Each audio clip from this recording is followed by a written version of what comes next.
Welcome to The Explainer. Sometimes the most profound, literally life-altering wisdom isn't buried in some dense 500-page textbook. Sometimes it's just hidden right there in plain sight, packed tightly into a single, beautifully constructed sentence.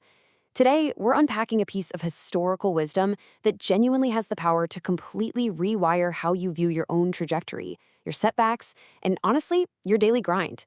Consider this famous thought from Winston Churchill: success is not final, failure is not fatal. It is the courage to continue that counts. Notice the structure there? Feel that little dramatic pause right at the colon? Churchill isn't just giving us a, cheesy motivational poster here. He's laying out a three-part thematic framework for navigating human existence. We've got the warning about success, the reassurance about failure, and then the ultimate metric that actually matters. And that framework, that's our exact roadmap for today. Section 1, the illusion of success, or success is not final. Okay, let's dive into this.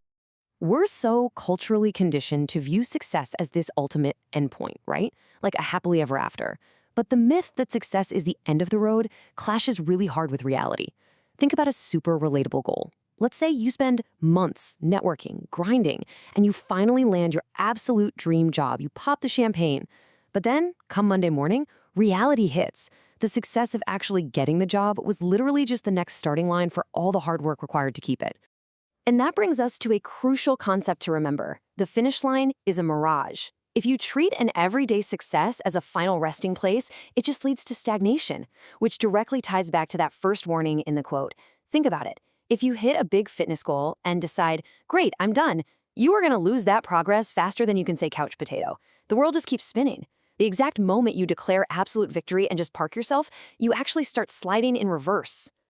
Section 2, when everyday failure strikes. Failure is not fatal. Now, it's super easy to talk about success, but let's be real. Failure hurts deeply. Let's walk through a sequence we've pretty much all experienced in some form. Imagine you pour all your late nights, your hard-earned savings into launching a small business. Step 1, the preparation. It's absolutely thrilling. Step 2, the attempt. Terrifying, but exciting. But then comes step 3, the rejection. The business loses money, and eventually you have to close the doors. It feels like the world is ending. But then, quietly, we arrive at step 4. The sun comes up, life goes on. That failure was agonizing, sure, but it wasn't the end of your overall story. I actually want us to pause and really absorb the literal definition of the word Churchill chose here: fatal, an adjective meaning causing death or leading to inevitable ruin. When that business collapses, our brains totally panic and treat it like a fatal threat to our literal survival. But unless it literally leads to inevitable ruin, it isn't fatal. It just feels like it. Recognizing the difference between a deeply painful everyday setback and a truly fatal blow is absolutely key to surviving life. So what exactly is everyday failure if it isn't fatal? Well, it's just a stumble, not a stop sign. It is a painful data point. When that small business failed, it gave you intense, real-world education about cash flow, market demand, your own risk tolerance. It's this moment of realization where we just have to recognize that life continues forward. The stop sign really only exists in our minds. The road ahead is actually wide open.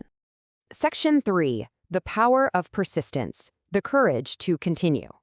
So we've established that the highs won't last forever and the lows won't kill you. So what actually defines your journey? It's the sheer, raw will to take the next step.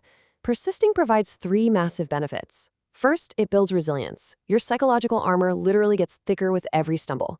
Second, it generates wisdom from those exact same stumbles. And third, it unlocks future opportunities. You literally cannot win if you aren't in the game.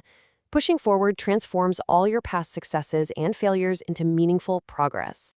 And this brilliantly illustrates why courage is the ultimate driver. It's the engine of progress. The pure act of continuing isn't just about being stubborn. It's an active, dynamic force that converts the raw fuel of your everyday experiences into forward momentum. Without the courage to fire up that engine every single morning, completely regardless of what happened yesterday, your potential just remains parked. Section 4. What truly counts? The ultimate metric.